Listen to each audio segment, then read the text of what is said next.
excited. We're back in session at the public meeting. So moving on to item number 8, unfinished business and business arising from the minutes. Recommendation that council accepts the Pouce-Coupe Volunteer Fire Department point policy for review as information and direct staff to bring it forward for discussion and potential motion at the February 26, 2024 regular council meeting. Can I get a seconder? Seconded by Councillor Wall. Discussion regarding the fire department point system. Councillor Wall? This report here appears to be, is it the same as last year when we discussed the point system? Yes. And this isn't the report, this is the actual draft of the policy. Oh, so this is just what came from last year and then... It's a rehash with some new elements included in it, yes. Looks good to me. Awesome. Councillor Rattle? So with the point system, this is just formalizing that proposal into a policy, I believe? Correct. Whereas it was more of a idea before and now it's being formalized? Yes. Correct. Okay, with that, just out of curiosity, why would the reporting or point collection period as of December 1st to November 30th versus the calendar year? Is there a particular reason for that? I believe it was actually based off a preference from the fire department roster and when they prefer their payout to happen. Well, I was thinking part of that is actually part of the wildfire or the fire association or something. Isn't that like a normal? I believe there's a layer of that as well. When they get their money before Christmas. Yeah. So there's some reason that fits Yes. that. Yeah. That's fine. It was not a chosen date by Mr. Smolsky. No, it was a status quo present. Yeah. And then just a clarification piece for 5 honorarium compensation, for line 2. Members failing to meet the minimum attendance or participation requirements as determined by the fire chief may have their honorarium withheld. My assumption is that that would be applied equally. If one person missed 16 training shifts and the other person missed 14 training shifts, the threshold being 14, the 14 and the 16 both face the same consequence. Yes. I'm Status assuming. threshold, yes. So, okay, so it'd be equally applied, whatever the fire chief determines that threshold to be. Hopefully it's a reasonable one, of course, Yes. which I assume. Okay, those are my 2 grounds. Thank you. Okay. Any other discussion? All right. All those in favor of referring to the February 26, 2024 regular council meeting? All those in favor? In favor. Thank you, Councillor Whittle. I appreciate that. Okay, moving on to 8.2. I'm just going to read all these things. We're just going to rush through it. The council accepts the Village Pouce-Coupe VOPC corporate communications policy for review as information and directs staff to bring it forward for discussion or potential motion at the February 26, 2024 regular council meeting. I get a seconder? Seconded by Councillor Rebel. Thank you. Discussion regarding the communications policy. Councillor Wall? On page 67, number 3.2, would this policy hinder in any way any council member from engaging with the public or the media in regards to village policy, council decision, or bylaws? Because just as it appears, I understand that the mayor is the person to contact the media, and you represent the voice of the village.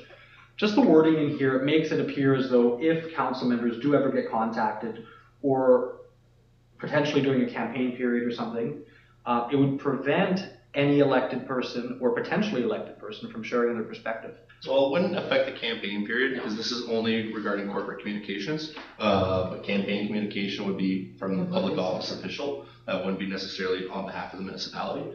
But ultimately, the spokesperson designate is the mayor, and any exception or default to that designation would be at the discretion of your own worship. So that being said, would that mean that if, let's say, a news outlet contacted a councillor about something, that councillor would not be able to share their opinion? The default first to the Yes. mayor.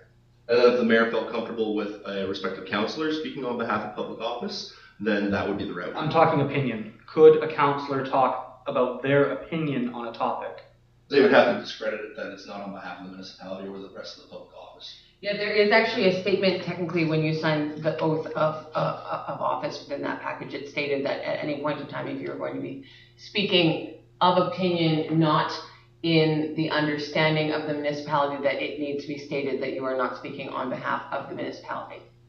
So it's like an actual, so like even if, let's say, you see something on Northern Health and you share a Northern Health thing, and it's you as, a counselor speaking about your opinion about how Northern Health is great or sucks or whatever, You're actually supposed to, in our social media policy, state that you are at no way or no time speaking on behalf of the Village of Pooskapee unless you're sharing a direct communication from the Village of Pooskapee that's pre-written.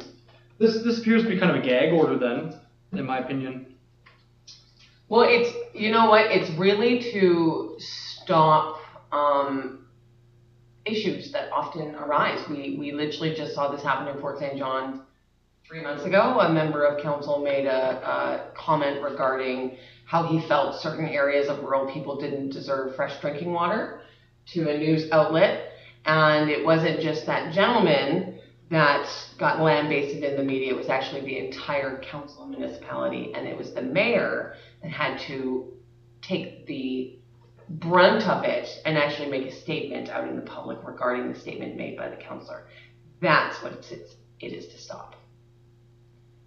Because at the end of the day, whatever you say or do, it's difficult to separate from when you are a councillor and when you are you. So let's say there's something that comes up and a councillor or a majority of councillors disagree with something. They would be unwilling or unable to legally communicate with the public or with the media in regards to their opposition to that without the mayor's consent first. Well, they could. They just qualify that as opinion. Yeah. You just have to state Not as that. an endorsement of public office. It's Yeah. qualified as an opinion. It would be as an A opinion. personal opinion, but Yeah. not a public office opinion. So there's a distinction with a difference So there. I could not say, for example, I as a councillor of the Village of Pooskapee oppose this, because that would be the opinion of someone who's in that public office. Well, yeah, you would say, I, as a councillor, in my opinion, as a councillor of the Village of Pooskapee, I oppose this because. Separate from the rest of the public office. Separate from the rest, like it's making that note. There has to be a distinction included in there. If you're corresponding on behalf of the corporate entity, which is the municipality. I think fundamentally that line should be omitted, I think that would, because that violates. that's very concerning. That's something that, like, almost every municipality has that, for all the same reasons. Well, that's It's a the lead. liability issue. And sorry to interrupt your own No. worship, but that's the leave communication protocol designation with the highest standing spokesperson of the agency, which is the highest standing person in elected office, which is the mayor. This policy, in effect, would prevent elected people who are not the mayor from sharing an opinion in opposition to the mayor in any public fashion. No, this isn't regarding a Can I councillor. This is regarding public office endorsement. Councillor Whittle, you can speak. Councillor Rabble's been waiting so patiently, so I'm going to let Councillor Rabble speak first. In a healthy democracy with freedom of the press and freedom of expression and everything that goes with that, of course there needs to be, the ability of those who are elected or members of the public to express support or dissent or other opinions and alternatives on any matter of anything, right? We're always free to do such a thing. My understanding is this is purely about the corporate entity as the designated spokesperson.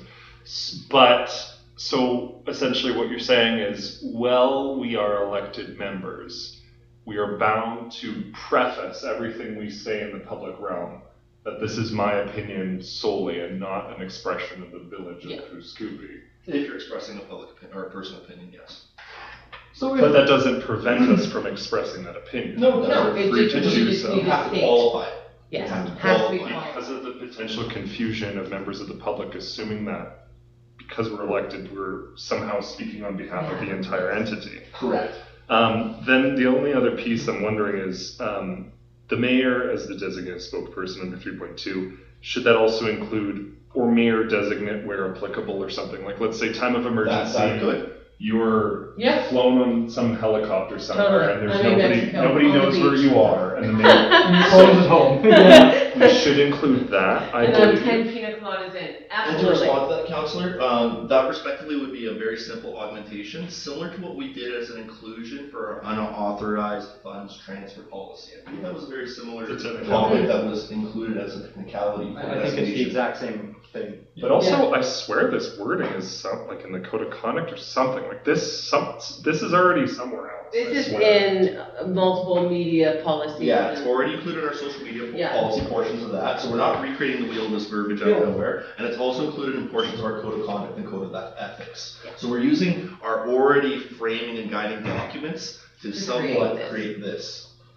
Councillor Woodall, did you still have a comment? Thank you for waiting so patiently.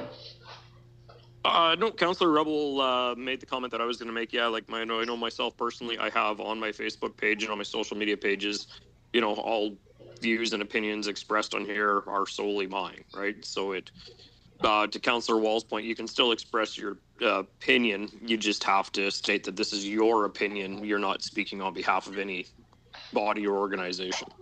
Correct. Yeah. Councillor Three Rapp. things. Okay, 4.3, timely response. All inquiries must be acknowledged within one business. Oh, acknowledged, not responded to. Yeah, no, just acknowledged. Okay. So say, for example, like today, I'm in a municipal engineering training course. I can't necessarily give a solution towards the response, but I can acknowledge the response. He has a super cute email response that says that he's currently busy, but we'll get back to you because I already sent you my mayor's report. Okay, the next piece would be 4.6, the second point. The village will not promote individual businesses or organizations unless part of an official partnership agreement. I understand not endorsing like a brand, like throwing some sports logo on our cups or whatever the heck, or whatever. But what if there's a situation where there's a lovely group of folks or a business or whatever that helps support a ball game or something, and we mention it on our feed? Like, I don't want to prohibit that. Like, it could be seen as an endorsement if we're providing communications, corporate communications, which appear to endorse a company or organization when they're simply helping out in the community, but we don't have some sort of formal partnership. I wouldn't want to prohibit that sort of. That's different. So that's donor recognition. So like they wouldn't be partnering with us; they would be donating. We do donor recognition every Canada Day. Or we do recognition of service as well Always. when it comes into these things. And we're not promoting, we're acknowledging, but we're not. We're acknowledging the donee. I'm worried about future interpretation. I think my suggestion would be Illegal. it would be helpful to say this does not dissuade like donor recognition or community support or something like that. It's just future interpretation. 50 years from now, different people, different chairs, right? That's my concern. And then the third point. Solid consideration. Yeah, we could easily, that's a sentence. This does not sway donor recognition. And then the third piece is, what's the teeth? What's the teeth if something doesn't work out here? Otherwise, it's just. Well, no, so an this idea. would then go back to, as Matt has said, or Mr. Cebulski, this is all goes back into the other documentation that already states the teeth, right? So this would fall under our social media policy if it was there, or under our code of conduct, or under the legal oath that was taken when we were sworn in. Because at the end of the day, everything that you do is tied to the legal oath that you took when you signed in to be a councillor. So you have to remember that. So that's how everything works. It's all basically built off that. But in summation, there's no prevention of us to express our opinion so long as we preface it that we're So long as you it's not a preface corporate it. communication. It's your opinion. Yep. As long as you say, in my opinion, as blah blah blah blah. Or blah. I think, whatever. Yeah, I think counts. I think or I feel, that's another one you often hear people. I personally feel. Because just the way it's worded in here, it appeared to me as if it was individual members were not able to discuss anything regarding the village to anyone unless authorized by the mayor. Well, yeah, only the corporate, and that's why it's the corporate communications policy. It's the corporate entity. And it's only pertaining to official position of the village Yeah. on certain issues. So it's not pertaining to opinion No. or thought. It's only pertaining to the official position of the municipality. So it makes you feel That's any under better. Bullet point 3.2, the second bullet. The motion on the floor is to just bring this forward to the regular council meeting to be voted on. So that's all we would be doing this evening. We're just bringing it forward. Do I need to present my motion of those two adjustments? Do you want to?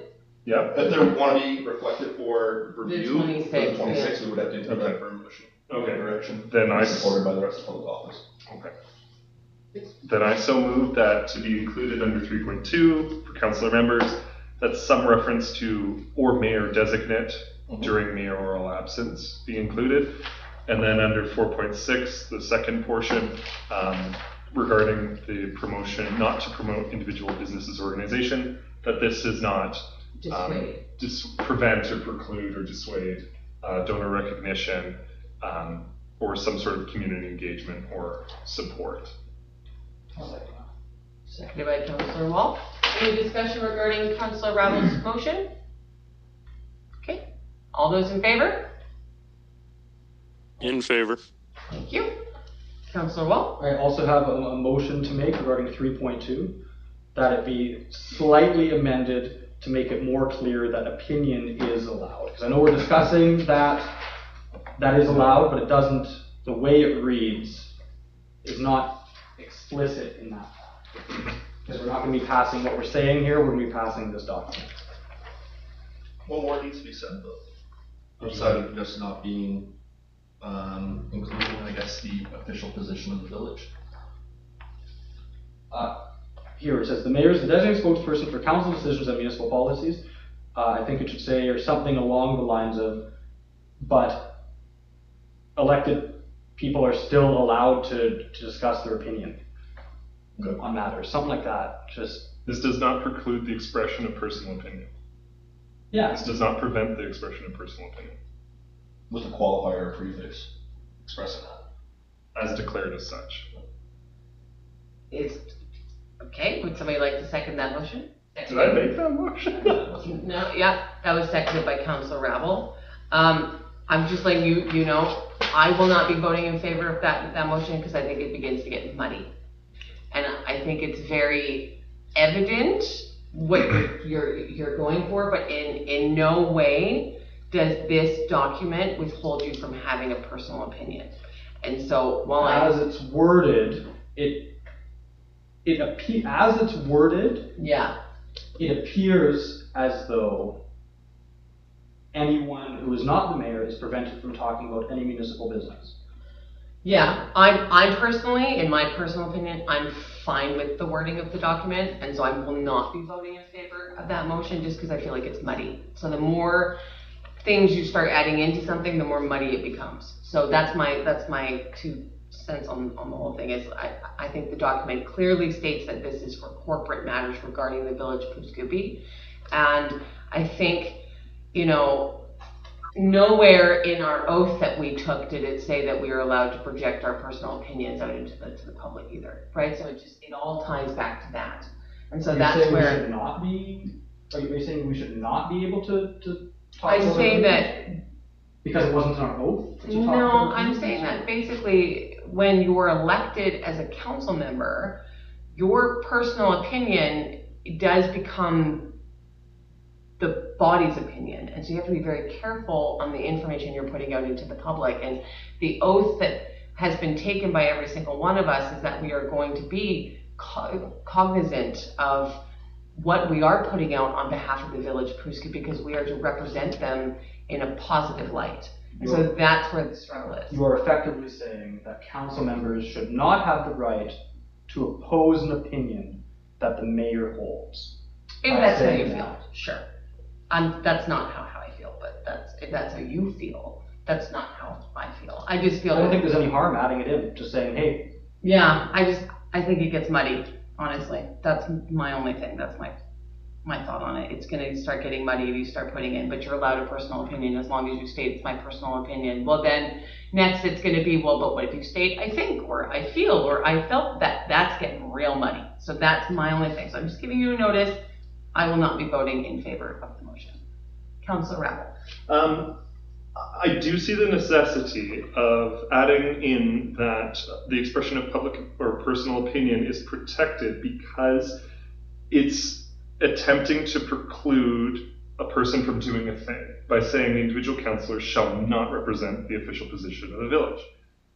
But therefore, if you are to impose a restriction on somebody's behavior, you have to still defend the opposite, which is that somebody can still express their personal opinion. And democracy and transparency and good governance and good thought and us all having individual opinions, bringing that to the table, coming to a collective decision. To have discourse in society is essential for a strong democracy that represents the most people it possibly can to get the best decision you possibly can. And in order to have that strong discourse, you must have protections on freedom of expression and freedom of opinion.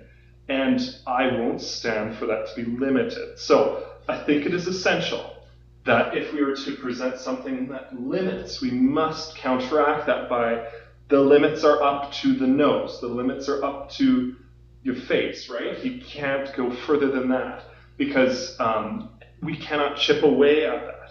Because if somebody's to interpret this document in the future, they have to understand that this discourse is protected. And it's fundamental that that discourse continue. Therefore, I do understand the member opposite's expression, and that is why I'm supporting it. And that's why I will continue to be in support of it. Because democracy can't be chipped away, discourse can't be chipped away. It has to be open and honest. I understand the corporate policy side of this, saying that a declaration can be construed as the corporate entity's opinion, but there should be the vestige, the freedom, the respite to have your personal opinion and still express it, because it is essential for democracy, which is held up by proper discourse. So that's why I'm in support. Administrative note, this policy doesn't necessarily quell any free speech or democracy. It just quells what personal opinion can be interpreted as a public agency's position. That's all we're focusing on. But that's not defined. The problem is it's not defined. I don't understand how it isn't, just from as the administrator's perspective, because this is very much industry standard language. Because we're pretty much saying right here that individual councillors should not represent official position of the village unless authorized. You can still share your opinion. That's not the point I'm on the mayor is a designated spokesperson for council decisions and municipal policies, which is fine, that makes sense, but there should be something added on to that, because that, in the course of this We document... did motion that. We motioned for a mayor designate to be added on to that. Yes, or mayor designate, but going through this document, there's nothing... This is a document that says who is allowed to speak to the media about the village. On official position of the village. You can still speak to the media on your opinion, you just have to preface that as your opinion. This point does not say on the official opinion of the village. It needs to say... It says official position of the village right here. Individual councillors should not represent the official position of the village unless authorized. There's one person who can authorize that. It's your honorable worship. I have no problem with that. So what are we discussing? We are discussing the fact that this does not specifically say that opinions are allowed unless they are the opinion. This is basically saying, reading through the lines, that an opinion cannot be spoken about unless it is the opinion of the official spokesperson of the village. Well, because it's your opinion. You're not speaking on behalf of the agency or the municipality. You're speaking as a designate of the public office, which is an elected official. You're not speaking on behalf of what's been ratified or motioned by everyone here in council. But we can't discuss what we vote on without discussing what we voted on, is what I'm saying. Like if somebody from the public calls me next week and says, hey, we've passed this thing, let's say, and someone phones me and says, hey, that motion that happened, what do you think about it? I would respond, my personal opinion, separate from the public office, was this, and this is why I voted opposed to that. So then this policy should allow that to occur, where, as it's worded, nothing can be spoken about a council decision or municipal policy unless you are the mayor or mayor designate. Councilor Woodall, I see you've been waiting patiently. Yeah, I just want to speak to this. I'm going to vote opposed to this. It doesn't stifle you from voicing your opinion. All it does is it says you can't speak on behalf of the corporation without authorization. It's no different than anybody else that has a job. I can't speak on behalf of my employer without authorization from my employer. This is no different. It's just saying that we cannot speak on the village's position on it unless we have permission from the ranking individual or their designate. It doesn't stop us from standing up and saying, in my personal opinion, I think this whole thing is a bunch of horse hockey. There's nothing that prevents you from doing it, and I think that Mayor Veach is right that the more we muddle with this, the muddier it gets. This is pretty standard. All it's stating is that as long as you're speaking on behalf of the village, you're toting the village line. If you don't want to tote the village line, you just simply have to say, in my personal opinion, it's X, Y, Z. It's just separating the two is all it is. And I don't think it stifles you from saying anything. It just prevents you from misrepresenting the village, which then opens us all up to liability and the village up to liability if you misspeak. So that's where we have this definition, and it has to be there because we also have a legal obligation not to open the village up to liability and liabilities. And if everybody's running around speaking, quote unquote, on behalf of the village, without any defined chain of command, that opens us up to quite a bit of liability. So with the way the document's written and the way it's worded is official communications comes from one person or their designate. The rest of us can say whatever we want as long as we preface it with, in my opinion. So I think the document, the way it's worded with the amendments that Councillor Rabel had suggested that we first voted on, is fine. Councillor Wall? The main issue I see here is that this document does not define when somebody is or isn't discussing official village business. And if it had a line that said, if somebody says, in my opinion, or whatever, then it would be acceptable because it's defining when this document is open to interpretation as is. To say when. Could we include an example into the documentation? So instead of screwing with the documentation's wording, could we just parentheses an example of, in my opinion, or my personal opinion is, and part of the reference documentation with the bylaw? Well, anything's doable. It's at the discretion of. Well, again, it's just, we're getting into that muddy, right? The more language, the more verbiage you begin adding into these, the more muddy these things get. So that's my concern. Councillor Rebel. It's presenting a restriction. Therefore, I think there needs to be a protection to kind of present a wall of where that ends. And now we're talking about defining what an official position is. An official position is most likely just an official statement on behalf of the corporate entity. But I do want to protect, the rights of individuals to express their opinion. So I think it makes a lot of sense to have that there just as a capstone to say, okay, individuals, councillors shall not represent the official position of the village unless authorized. This does not preclude a councillor from expressing their own personal opinion. I think we leave it clean, we leave it simple. It's something that can last the test of time. I would support that sentence. But I think that's where we leave it. I think we keep it really clean, really simple. And I think we're all on the same page with that. I don't think there's a big confusion with that because I think we're all on the same page. We're just approaching it from different ends. You present a restriction, what's the counterbalance? What's the limitation of that restriction? We have to set a boundary. We might be cool with what we're thinking about right now, but what's 20, 50 years down the road, right? If you would like to present an amendment to the original motion made by Councillor Moll, you're more than welcome to. Again, I'll amend my motion then. Well, we still have an open motion right now. That's a split vote, so that would have to be held to when we have a deciphering. We haven't voted yet, though. Well, we're in the midst of this amendment motion, which I've now suggested and slightly changed. And we're voting 2 and 2 on it as of right now. Well, we haven't voted. We haven't voted yet. I don't know the number.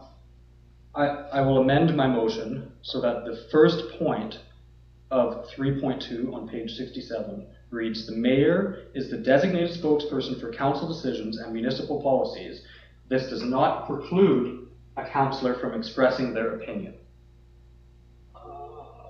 My suggestion was the second point, because it specifies councillors. Sure, okay, well, then we'll do that one. Okay, I'll make it this then. Individual councillors shall not represent the official position of the village unless authorized. This does not preclude a councillor from expressing their opinion. Personal. Well, the personal opinion has to have a preface that obviously there's a qualifier exception. That would to be this rule. in there, yes, of course. Okay, do I have a second on the amendment? Second amendment. To bring it to the table. Okay, so again, I'm going to be voting opposed just because I think it just starts getting muddy. So it's like that's my only thing that comes up. You realize you're voting opposed to councillors being able to talk about their opinions. But nowhere in this document does it state that you cannot talk about your opinion. Nowhere does it say that.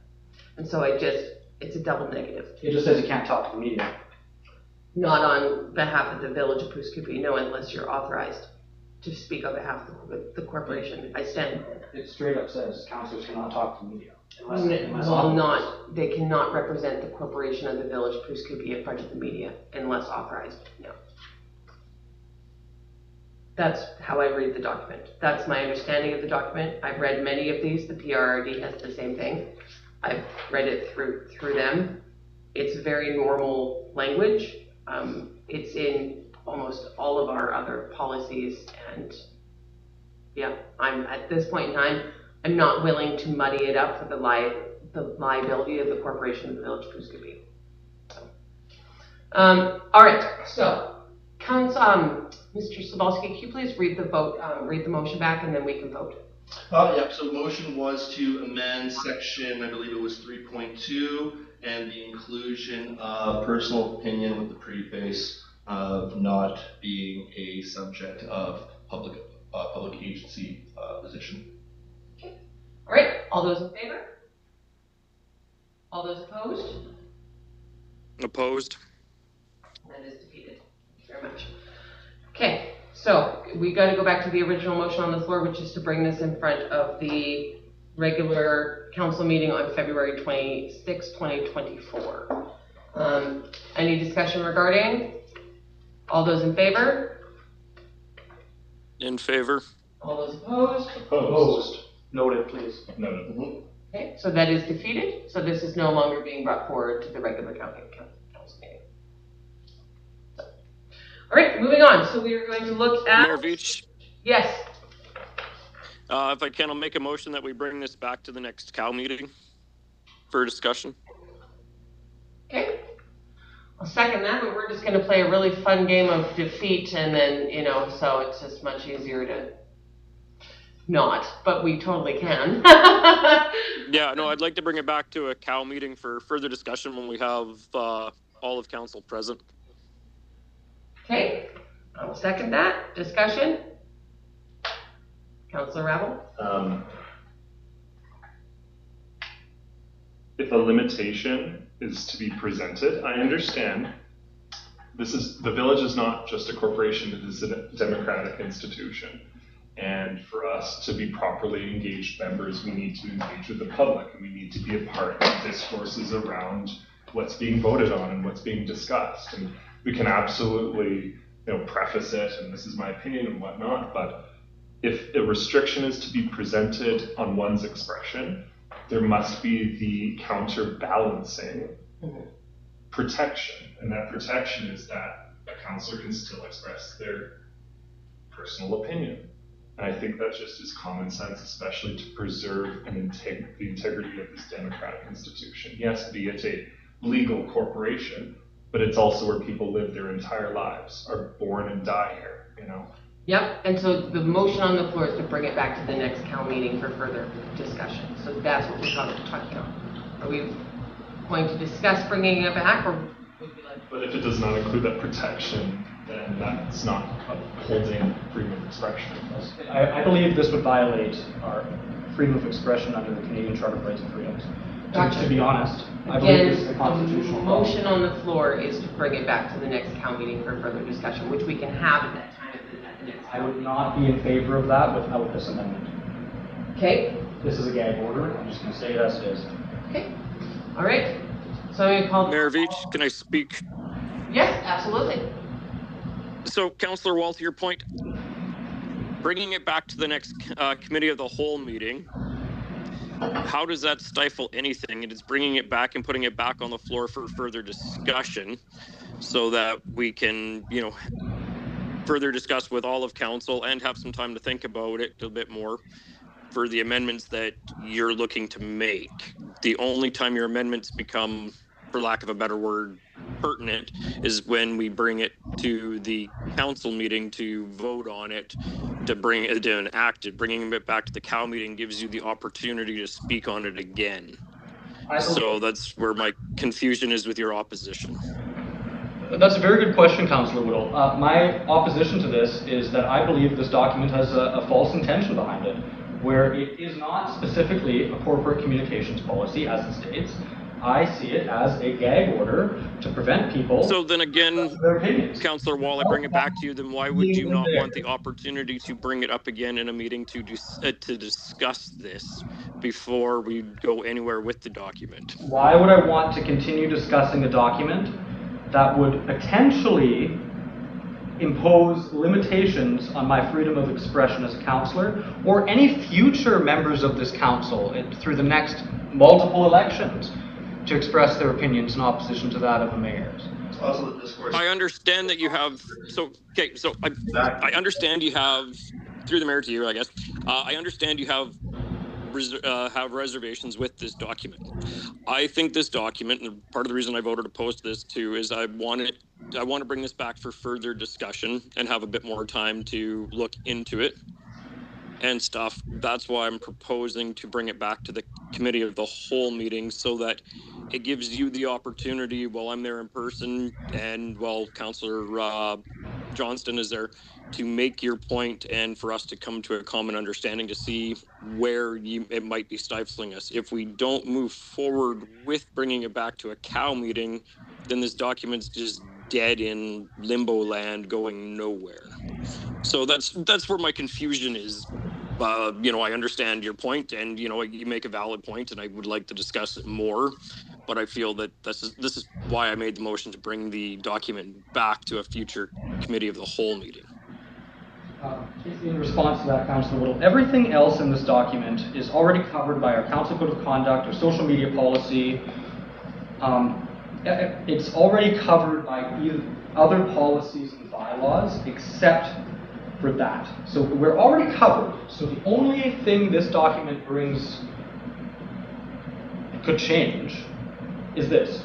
So if it dies, it dies. Everything else is already there. Well, I wouldn't say that, respectful councillor. There is a lot more. Just to point out, is if the document dies as is, but just to point out to you, the wording that's in the document as it sits right now is virtually, and correct me if I'm wrong, Mr. Zabalski, but it's virtually identical to what we've already signed and what we're already going by. So if it dies on the floor, your point of wanting your the personal opinion in there is completely gone and mute. You don't have that opportunity to bring it back. So that's just clarifying that point.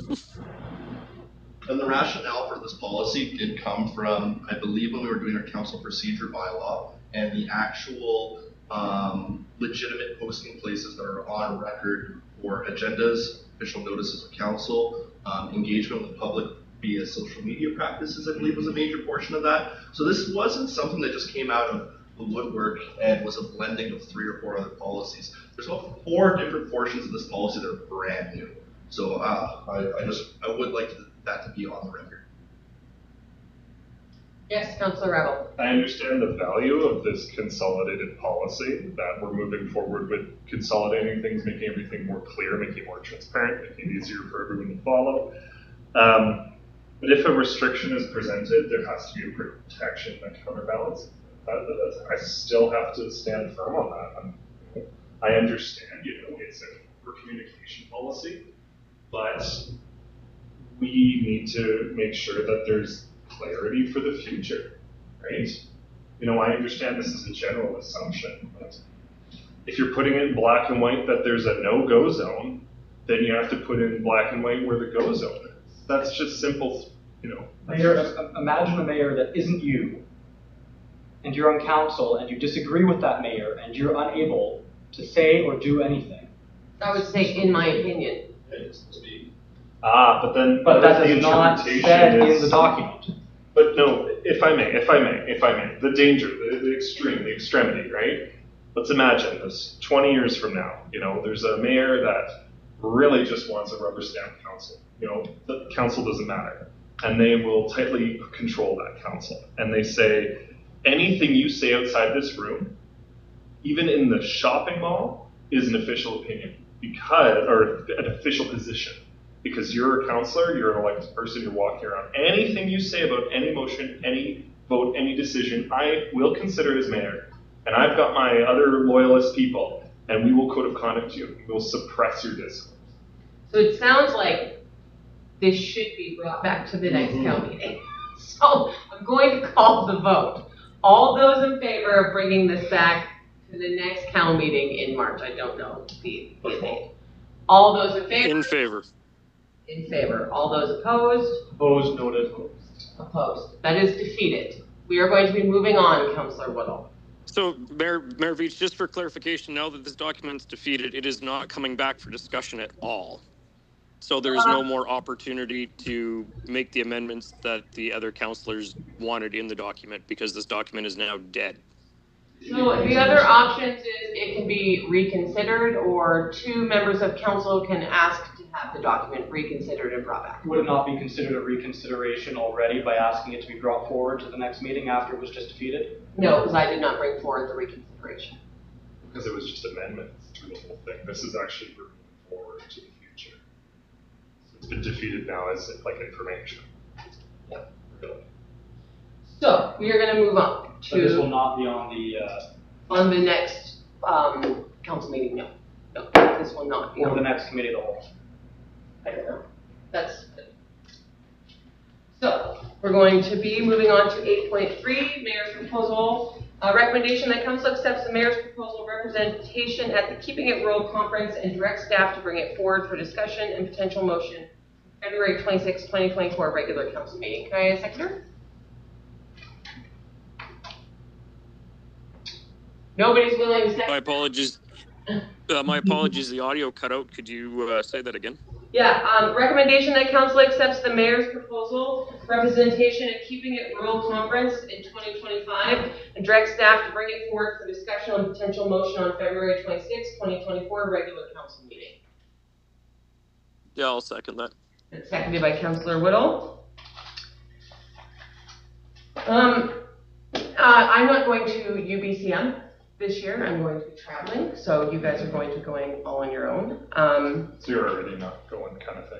So I would like to go to this one instead. This is a conference that was brought forward to me by the rural directors of the Peace River Regional District. All the mayors went last year. And in conversations with the mayors of Tumbler Ridge, Fort St. John, Dawson Creek, I've actually heard that this is a phenomenal conference and that it is definitely beneficial for rural communities in the north. And so rather than go to UBCM this year, because I will be missing it, I would like to attend this one on behalf of the village of Peace River. Oh, Councillor Wolf? When's the date of this? June 10th to 12th. June 10th to 12th, thank you. Yes, Councillor Rowell.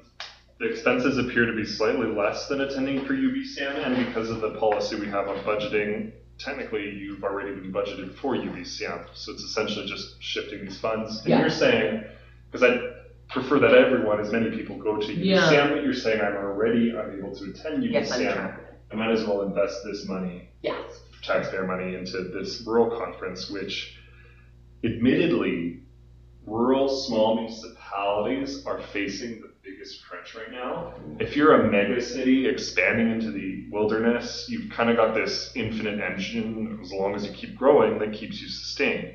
But to keep a reasonable small place that people feel comfortable and can call home, that grows incrementally, but it's quite balanced, it's really hard with that fiscal model to be self-sufficient and self-sustaining in the long run. And I think that's a critical question that Blue Scoopy has to answer in the future, as well as a variety of other small and rural municipalities have to answer. So I do see the value in this.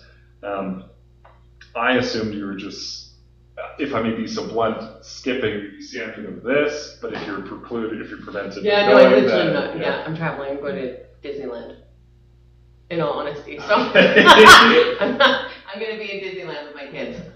Yes, Councillor Wilson. So in effect, is this here just taking the allocated funds for your travel to UBCM and there And just reinvesting moving- them. and just taking it from UBCM money and keeping it real money? Yes. It's already budgeted for, everything's good? Yeah. Okay. Do we Yeah. still have enough time to book everything? Like you're good? Yeah, no. Early this bird is special and all Early that? bird special, yeah. Yeah. Technically, we're still on the early bird prices until next month. I think that's why we were trying to get it through February. So this is gonna be coming to the council meeting? next- Yes. Okay. Okay, any other discussion regarding keeping it rural?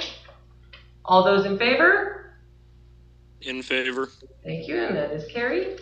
Moving on to new business, 9.1, recommendation that council accepts the respectful workplace and incident reporting policy for review as information and direct staff to bring it forward for discussion and potential motion at the February 26, 2025 council meeting. Apologize for that typo. You're just addicted to those scores, I'm telling you. I second it, but I don't. Seconded, okay, thank you by Councillor Rebel. Okay. So obviously there would be the questions about liability, working with the union, working with WorkSafe BC. So didn't we have some manual about WorkSafe BC that we have to have for compliances anyways? I understand having this as a consolidated policy. We've got all that other stuff. What's this piece? We Where's didn't, that? have, we didn't have actual incident schedule reporting forms on record, so we had nothing created by the Village of Booscoopy. We had that manual. That We was made implemented that, a we few made years manual, ago. I'm sure we did. And that manual was actually drafted for the oil and gas industry. It wasn't drafted for the municipal government world. So we were told that it was drafted in-house. Great. Well, I've got to follow up on The the WorkSafe BC manual? No, the workplace We had harassment some- and incident reporting policy. So there's two different things that Council Rebel just brought up. So the WorkSafe, that was the one that was oil and gas generated. That was purchased in 2020. And then the manual that you're speaking about does have, but you'll see within this report, there's actual incident reporting forms. We did not have any of those. that was the gap that we Oh. Yes, so this is basically being created because those forms were not technically created by the entity of the village, and now they are. So because we're adding those in, it needs to be treated like a brand new document. Oh, so we're taking the document we had, we're adding forms. That's basically. Yeah. Okay. Yeah, basically that. updates the review periods and actual procedure enforcement and follow-up for investigations. Yes, Councillor. But this document, this policy, sorry, is presented meets the requirements of WorkSafe BC, WCB, OHS. legislation, all of the applicable legislations and rules that we have to comply That was the with. gap that we identified that we weren't. Yes. So when we had major and minor incidents happening in the workplace, we didn't necessarily have a consistent reporting mechanism or procedure to follow. Wow. I thought that manual hit the mark, but okay, if it's not, then we've got to beef it up. Good job on Mr. Spolsky. All right, any other discussion regarding the report and forms? All those in favor? All those opposed? In favor. Oh, there we go. I'm always like, That's the tricky one. Yeah. just keep your microphone going, unless you're in there singing, anyway.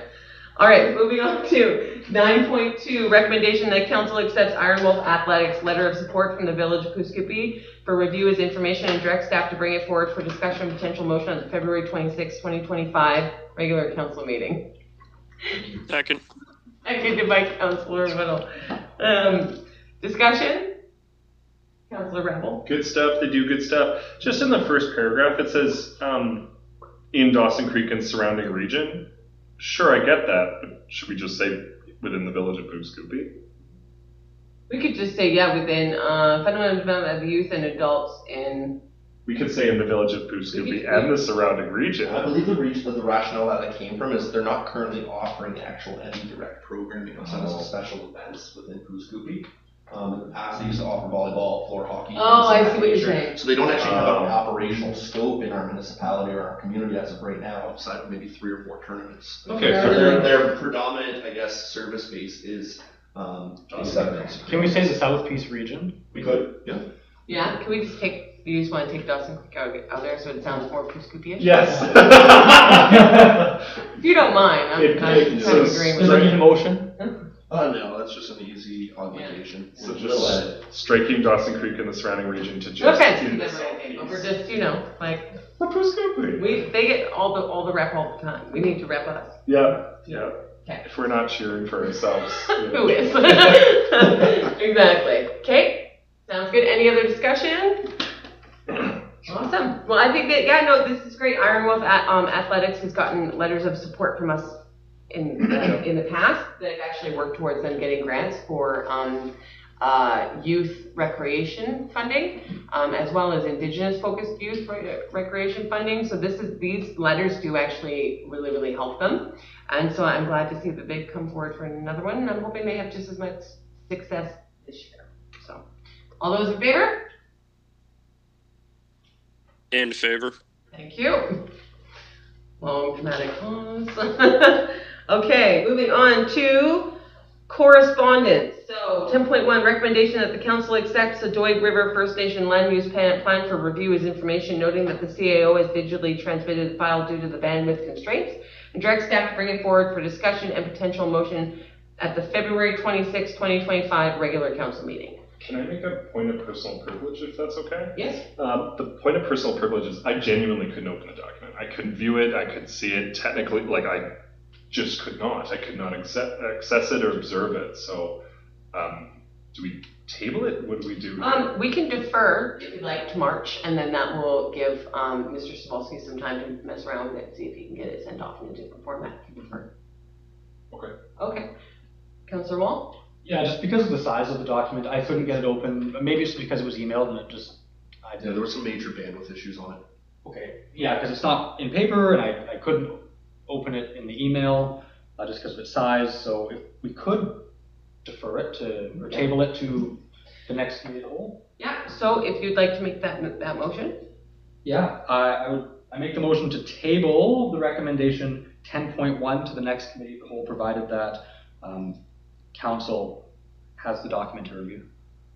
Okay. Tabling? Deferring? Is there a difference? Is it technical? Do we need to say deferred or tabled? No, it's pretty much implied with the Yeah. Okay. Second. Seconded by Councillor Ravel. Any discussion regarding the deferment? All those in favor? In favor. And that is carried.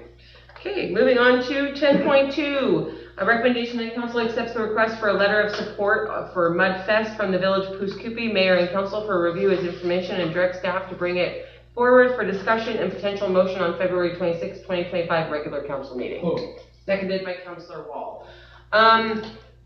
At this point in time, I'm just going to be honest with this council, I'm not in support of giving them a letter of support.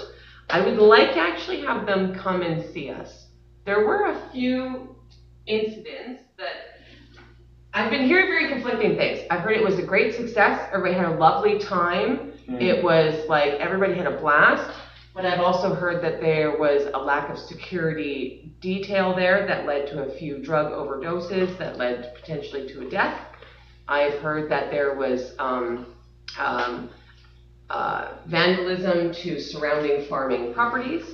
I've heard that there was traffic control issues around the farming properties that are out there. So what I would like to actually see is I would like to have Billy come in and do a presentation and really talk about some of the successes from Mudfest last year and some of the constraints that she had sort of seen, and just give us a more broader picture, because I have heard very conflicting things. Well, I think the event is phenomenal, and I'm so glad that she's come here.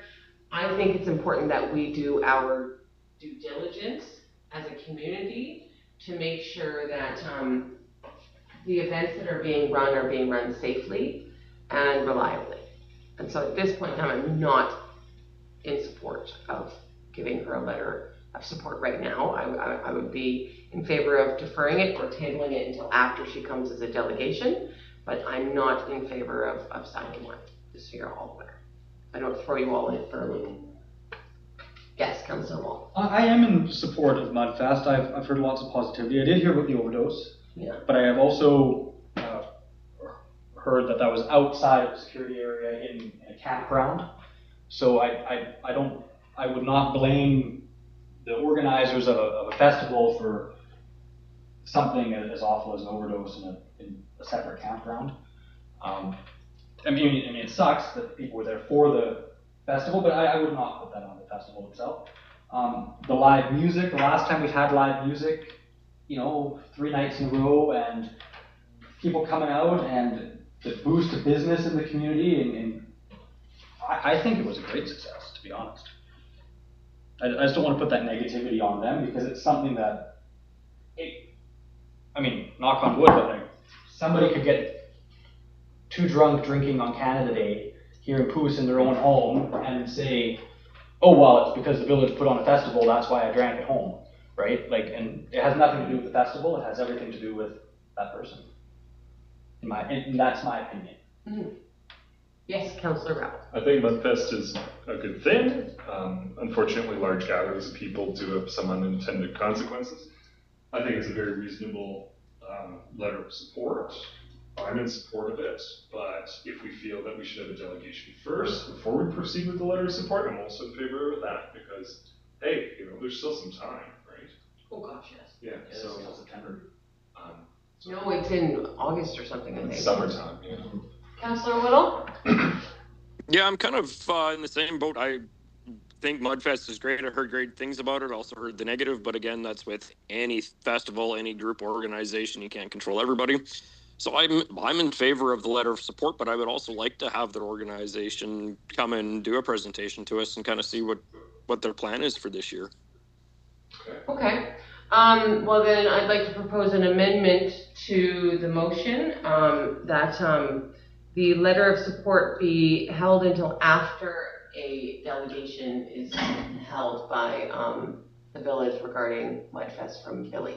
I don't know how you want to word that. Get creative. Is that seconded by? I'll second it, but my friendly amendment would be that council accept the draft letter of support and then proceed with inviting them for a delegation. Yeah. Something of the sort, but yeah, I get it. So the letter doesn't have to be rewritten? Yes, true. Yeah, that's fair. But it isn't just sent out. Does that make sense, Mr. Cebulski? It does. That was a lot of information. Okay. All right. I'm going to call the vote then. All those in favor? Of In favor. Delegation. delegation and then us accepting the draft. Yes, okay. And that is carried. All right, moving on. Resolutions none, bylaws none, administration, CAO report. Recommendation that council accepts the CAO CO report outlining the Village Poos Kupi CAO CO activities from January 23rd to February 7th as information. Can I get a seconder? Seconded by Councillor Ravel. Thank you. Perfect. Thank you, Your Honor, Worship. So I'll be short and sweet. I know we have a pretty detailed report here. We're going to be here till like 2 in the morning. I hope not, folks. But some major milestones that we have achieved. We have been approved for the local government internship program through NDIT. So it's a 12-month paid internship program. We did actually miss the deadline, but I used our insolence of having a new CAO and not knowing how the jurisdiction works to beg for forgiveness. So Perfect idea. We were included in that. We have received a TPA for $60,000 to bring in a municipal management intern that will work closely with staff administration starting in May of this year.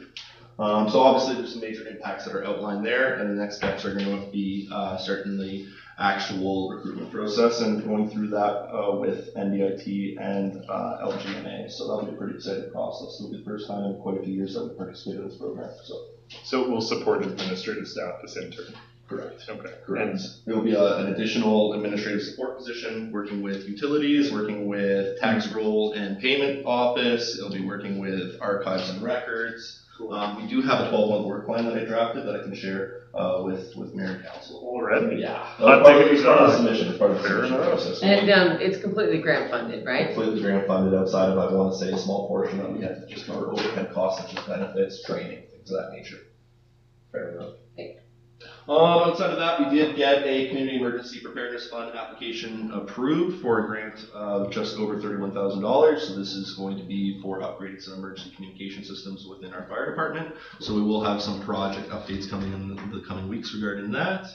Fire Chief's going to oversee the procurement of that, and we'll be implementing our new procurement benefits so we can unlock some long-term capital cost savings. Administrative staff bylaw user fee working group. So we've had 2 great working sessions with our administrative staff as well as our operational staff. just so we can get a little bit of progress moving on the consolidated user fee schedule. We were hoping to have it for an in-camera review for February 26th, as well as a presentation at the committee of the whole meeting for further discussion on March 12th. Budget meeting, so we did have one on January 22nd as well with finance clerk, CFO, and myself. We did talk about some of the implications and impacts regarding the PRA reduction, as well as some service level discussions regarding capital, as well as our ongoing services and new implemented services.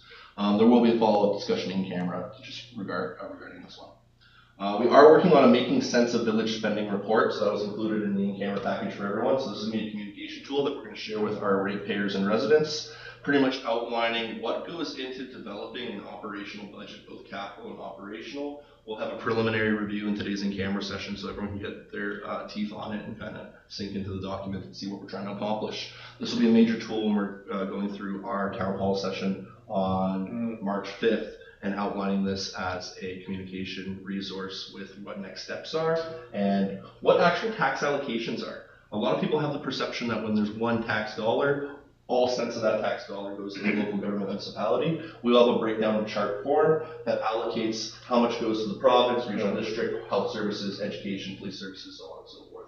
Just so we can get the clear picture out to our ratepayers that we don't necessarily work with the full portion of the pie. It's a small prorated portion of the pie. We have been working on our EPIC engineering training, which is for municipal infrastructure fundamentals, as well as risk management and asset planning. So it's been a 3-day course. I've been attending as well as the public works crew. So we've had two operational staff as well as the public works director, just getting some 101 on everything regarding ground piping, buried piping, underground infrastructure, water infrastructure, sewage infrastructure, and how to go about practices for capital planning and procurement. That just wrap up tomorrow, so we're pretty excited about that. We did have a little bit of a working session with Grant Match to just go over what our capital needs were. So that's why we saw such a well-tailored presentation, because we did go over some of our aspirations of what we're trying to accomplish through our corporate strategic plan as well as through our OCPs.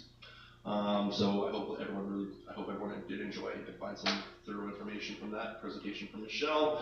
Impact assessment is just pretty much, obviously some capital funding is always great. One of these actually bleeds into operational funding, which is the internship TPA, so we're pretty excited about that. You don't really get operational funding too often in a municipality. Obviously, we're having our ongoing financial planning discussions, and the upcoming trainer and user fee restructuring have been the major focuses over the last few weeks. We do have an outline of the local government agency internship program so that everyone can see what the outcomes and benefits are. In regard to the grant match, even though we had their presentation, that can be ad hoc as needed. It's not like an ongoing, because they take the piece of what we get. We approach them, hey, we're thinking of doing this big project or this small project, and then they help us with that. It doesn't need to be this, it's an ongoing relationship. It is. So pretty much it doesn't displace anything that you're currently working on. Okay. It just compounds on that work. So to give an example from our previous municipality or our previous jurisdiction when we had worked with Grant Match, we had given them the short list or the litany of what our aspirations and our capital projects were. Michelle and her associates came back with the dashboard of available funding resources, and then we started nailing things down depending on, let's say, grading criteria and our eligibility criteria for which ones had the best likelihood of being successful. That's why we put a lot of our resources into the Housing Accelerator Fund, even though there's probably about 15 other funds that we could have applied for at the time. It was the big fish that could provide the largest amount of capital and really move the needle. So again, there's a lot of unlocked benefits for this, because again, you don't have to work with this exclusively. It doesn't necessarily replace our current grant writing services. It just compounds on what we can do, especially when there's some large capital pools that, maybe navigating these funding submissions isn't the most easy nuance. It doesn't conflict with our current grant? No. Okay, stuff. Technical term. Okay, good. Awesome. Well, thank you very, very much for all your work, Mr. Cebulski. You've got a lot of different things going on, and it's wonderful. It's nice to see. Thank you, Your Honourable Worship. I appreciate that. Thank you. All right, recommendation 13.2. Yes, that council accepts the bylaw officer report outlining the Village of Spruce Coupee bylaw activities from January 16th to January 31st for information. Can I get a seconder? Seconded by Councillor Rabble. Thank you. Discussion, Councillor Rabble? I see on January 22nd, 2025, there's a mention that the Conservation Service was notified and ticketed a homeowner under provincial regulations. I've never seen that on this sort of report before. Okay, it sounds like an incident was responded to, and that even provincial authorities are involved with this matter. The rationale behind that, Councillor, was this has been an escalating file issue where there's been some repeat and frequent occurrences of ordinance violations with illegal burning that were in contradiction with our fire services bylaws. Yeah. So we felt that there was an escalating need, especially in lieu of having a municipal ticketing bylaw that allows the gravity for these ordinance violations. So we had to follow up with a secondary agency. Thank you. Any other discussion? All those in favor? And is he sleeping yet? In favor. That is carried. Thank you. You can't see me, but every time I look up at you, I just wait. All right, moving on to 13.22. Interesting. Yes, so we have staff reports under 13.2. So bylaw officer report is 13.1, and then we have 13.2. All right. Recommendation that council accepts the ECDEV report outlining Village of Pooskoopi Edo activities for January 16th to January 31st for information. Seconded by Councillor Rabble. Thank you. Discussion. Councillor Rabble. Without the Edo officer here, be it as it may, essentially this is providing an update of what this person's been working on, which seems like a lot of collaborating with staff and moving forward some projects, but seems more like an update of in the middle of things is my understanding of it. Yes. Because the timeline of that person is, we're still in the middle of it. Yeah. Okay, fair enough. Yeah, and then I know there was talk about applying for more Edo grant time. Has that been put forward? We've already worked with that with Myriad Consulting. Yes. Okay, thank you. Alrighty, wonderful. So moving on to 13.3, capital and special projects. That council accepts the capital and special projects report as information. Can I get a seconder? Seconded by Councillor Rabble. Discussion regarding Councillor Wall. Why is this park attached to it? Oh, that's a memo from Urban Systems outlining to, I believe, a request from administration and mayor and council in Q1 of 2024 regarding village office park development costs and what potential capital costs could be inclusively for that park. So it was a request a year ago that finally came down the pipe kind of thing? Right, or it came down the pipe? Well, it's been worked on for a little bit, going back and forth between administration as well as with the vendor in question or the engineer in question. It's just been about trying to refine scope and costs on this project. To give everyone an additional layer, I've already engaged with 2 other park vendors through Canoe Procurement and one outside of Canoe Procurement, and we're looking at including all park components that would have been in option 3, quoted at around $1.3 million, between $400,000 to $700,000. Yes, Councillor Wall. Correct me if I'm wrong, but it was my understanding that we voted against this park a couple of times. I believe it was voted against towards using tax rate and ratepayer resources. Yeah. But it could still be a TPA funded park. I don't believe a discussion was held with gas tax funding regarding if that can be allocated towards this, but we just said fair share capital from our general operating expenses, which would be tax revenue, would not be eligible towards funding this park. I have a quick question. Did we have to pay for this? For that memo? Yes. No, that's already work that's been requested and completed. Oh. Yeah, so this was just So pretty it was much. already completed? Yeah. I'm just double checking. Okay. So the original date on this memo, when it was, I want to say. This is 2025 of February, and Yes, I was like, but- we did not. No, but the original date of this memo was, I believe, April 2024. And we were just bringing it back for reconsideration here. Oh. We're bringing it back for reconsideration. To show council what the cost of the park is if we do utilize, say, Urban. third-party project management. Okay. Where I've probably developed 3 municipal parks now, not using third-party project management, using internal project management, and we save about 40% of the overhead costs right there. Yeah, that makes sense. I'm sorry, we're getting to yawn. Oh, that's okay. That's okay. It's past my old lady It's bedtime. 11:15. Councillor Rabble. Although, improving or redeveloping existing infrastructure, sounds lovely. And, we've got a park there and it's functioning adequately. I wouldn't want to further burden staff's time on this project when we're being presented with, my goodness, asset management requires funds to be set aside. We've got other budgetary constraints. I think right now, in tightening belt season right now, especially this year, next year, I don't know if, replacing existing already utilized infrastructure is the best route right now. I get that it was gung-ho a little bit ago. I think we got to focus on some other more pressing matters at this time, and that we don't overburden staff time with furthering this matter, and that we simply leave it be for now. Shelve it. I do understand where you're coming from. I would just like to let you know that the park next to the village office is part of our asset management plan. It is It's also part of the corporate strategy. Yes. So it is an asset that we have to manage. And But I think that could be any park is an asset that we have to manage. Why don't we They do the all dog are. park and the Goose Park and the But McNabb that park Park? specifically was listed in our corporate strategic plan to be a short-term goal, identified and completed within year 1 to 3. To make it more accessible, which could include just adding a couple of gates, putting some shade up, and replacing that wood chips with the rubber matting, which I think in Soft landscaping, you're looking around $75,000 to $125,000 just for that alone. just for that. Just for soft landscaping. $100,000 is a lot less than 1.4 million. Well, I did just That's mention that I prefaced this quote with us handling this internally and having cost control between $400,000 and $700,000. And I've already engaged those vendors. Yeah, and that's for like the splash park thing. That would include splash pad Yeah. concept. It would also include a band shell or an engagement clam shell, so that if we had art in the park, slam poetry, anything of that nature, there would be an engagement space for that. Did you just say slam poetry? I like it. Yeah. Just bring a soapbox. Just drag a soapbox So into that's this. $700,000. We would get a dream park. Not coming out of taxpayer money, being funded from elsewhere.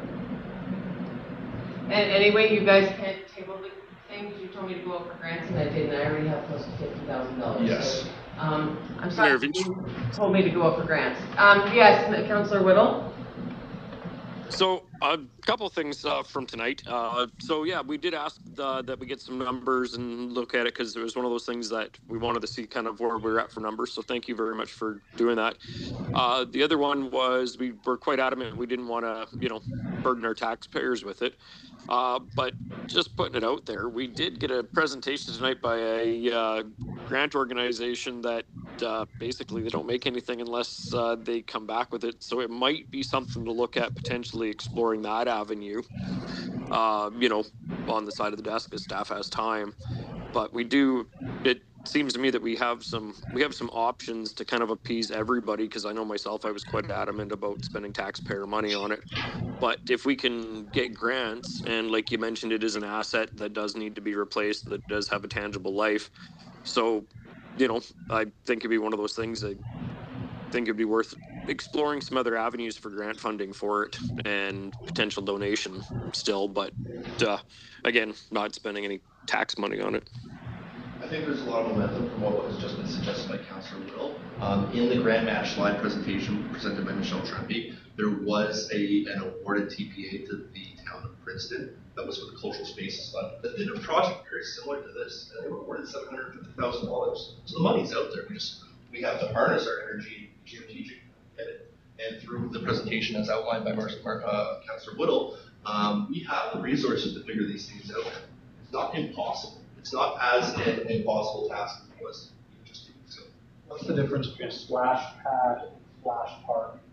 It's usually just the size of the footprint of the facility and circulation of the water tables or usage of water tables. So if this is possible to have it funded exclusively, mostly, whatnot, with some sort of grant external funding, not taxpayer based, what action would council have to take right now? We'd eventually have to move into a resolution. A resolution outlining that this is the capital project. We want to support 1.6 or a phased approach. But we're just receiving it as information. This is receiving it as information. So we start chewing on that price. Then I'll follow the next committee of the whole meeting, outlining if we were to do this as an internally managed practice, our project, how much would we save on capital improvement costs compared to having a third-party vendor manage the project? Just to step back, sewage lagoon uplift, engineer of record has changed. Correct. So our engineer of record has switched over in employment from Atkins Realis, which used to be SNC Lavalin, I guess the name changes pretty often, to Clifton Engineering, based out of Saskatchewan. And the easiest and most recommended practice when this happens is to transfer the engineer of record on file to the new firm, just so that we're not going through the let's say onboarding practices of the new engineer, trying to get them, I guess, familiar with the project. So I was going to ask you, so the company has changed names. My concern is, one, will the grant still have enough room to cover the entire cost? We will. Okay, next, because of the changes seem to be an agreement between the engineering firm, we're not held to any liability to have to go out for RFP. Okay, and my third question was, and this change does not leave the village open to any purchasing or procurement liability, right? Thank you. Those are my three questions. My understanding is the engineer who stamped those drawings, that person's stamp is what we're following, Correct. regardless of which And the company CAD they drawings and everything else that comes along with it. Yeah, so this just makes sense. As long as there isn't a bunch of implications and it costs the same, then okay, follow the stamp of the engineer essentially. And the previous firm has already relinquished the contract, understanding that they are open to this process and accepting of the process. Oh. It's for the best outcome for streamlining activities for managing this project. Councilor From my understanding, this is quite common and is pretty industry standard. It is, Councillor. It is. So I'm not Okay. concerned with it. As long as we're not dangling in the wind or something. It looks scary, but to me, it makes sense. Following the stamp. Okay. All right, thank you. Any other discussion regarding the capital special projects? All those in favor of receiving for information? In favor. Thank you. Okay, moving on to council calendars.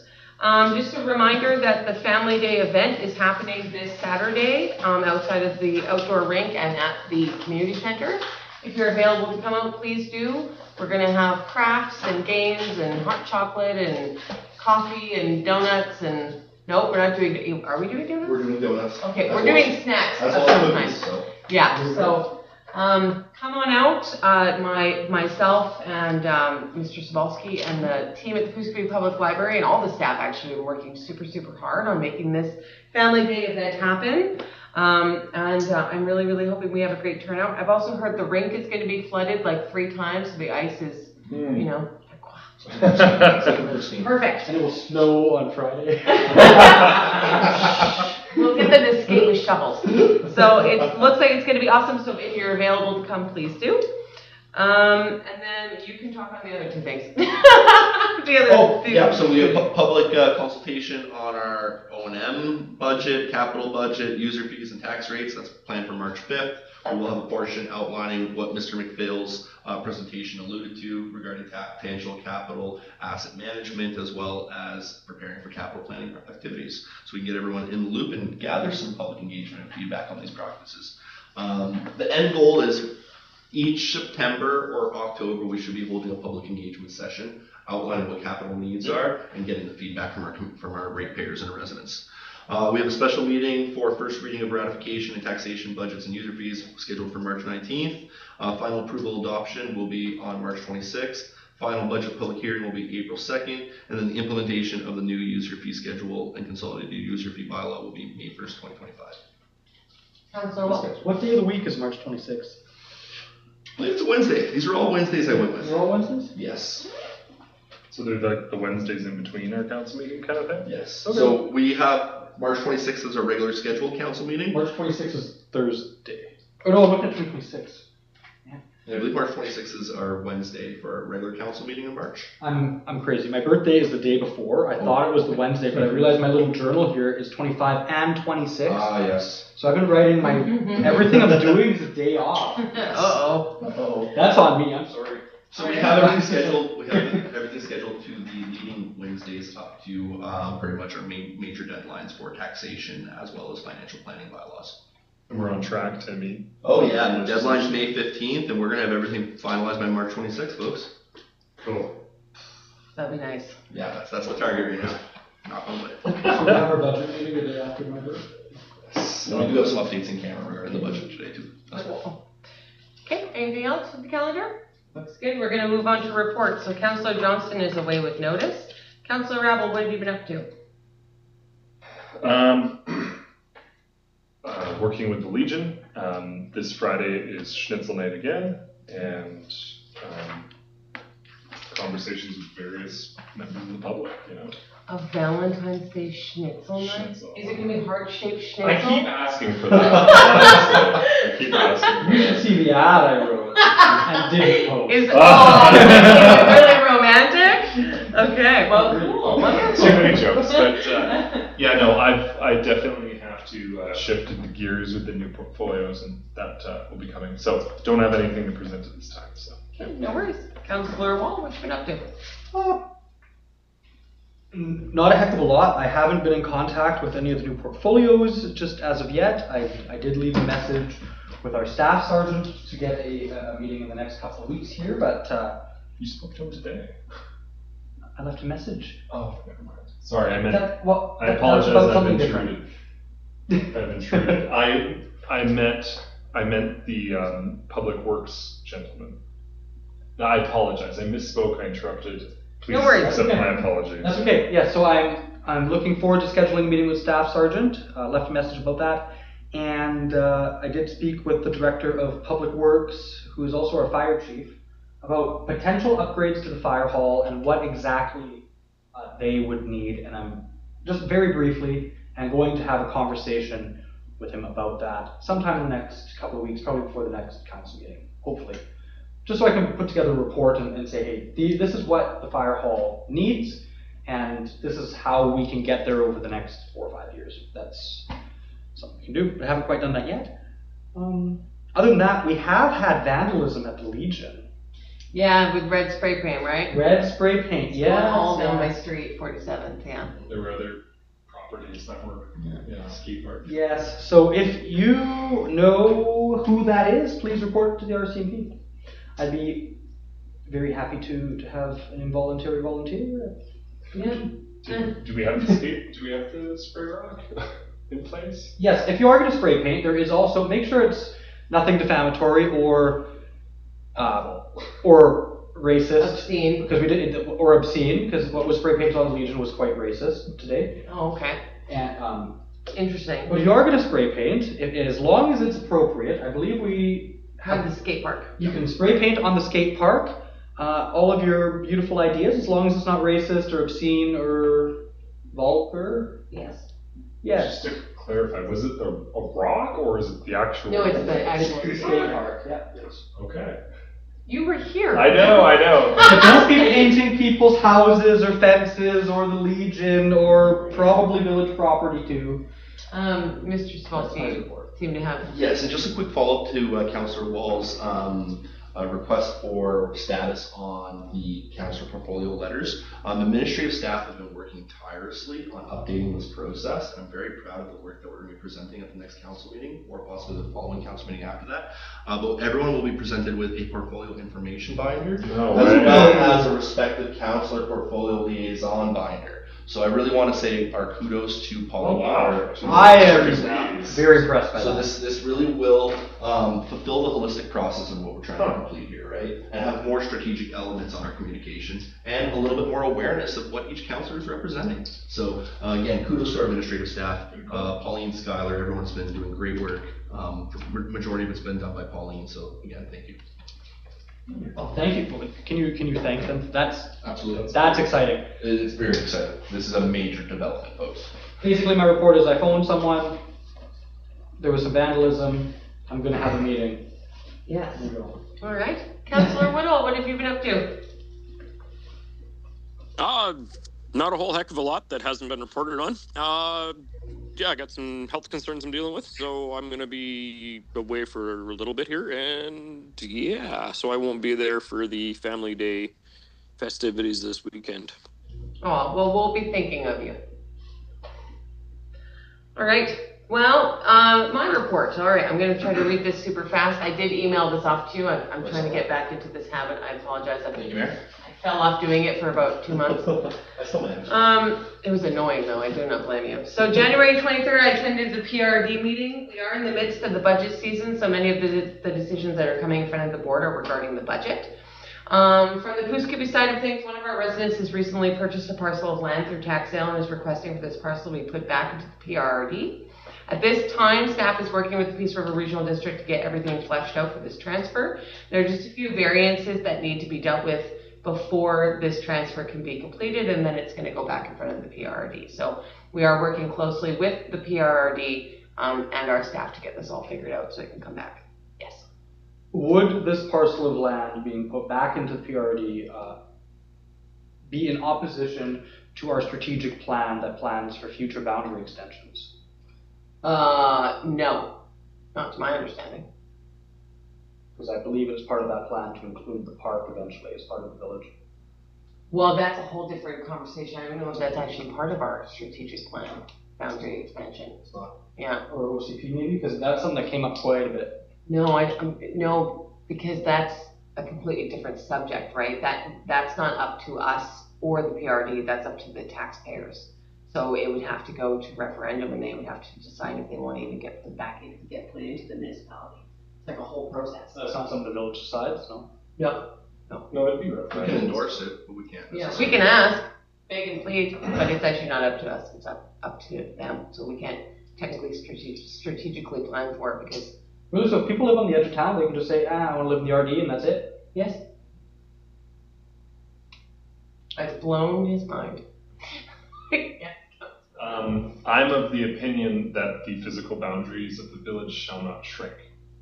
They shall expand or remain the same. I'm of the opinion. When that comes up, we'll have that conversation about it. January 24th, I attended the NDIT meeting. Rob Fraser was once again elected as chair for another year, so congratulations to him. And we reviewed the NDIT strategic plan, which I sent out to everybody via email a few weeks ago, so I hope you guys had a chance to check it out.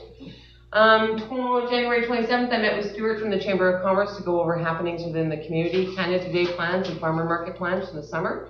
And I set up for him to take some village swag with him when he goes to the Growing the North conference in Grand Prairie. And he is picking that up, or he did pick it up, or one of those. End of this week. he's picking it End of this week, he's picking it up, and he's going to be repping Pooskibbe the whole time he's down there. I can't make it, sadly, but he said that last year he flew through Pooskibbe swag, so he's very excited and handed out again. So, January 28th, I met with the Pooskibbe Public Library Director to discuss our plans for the Family Day event happening this Saturday.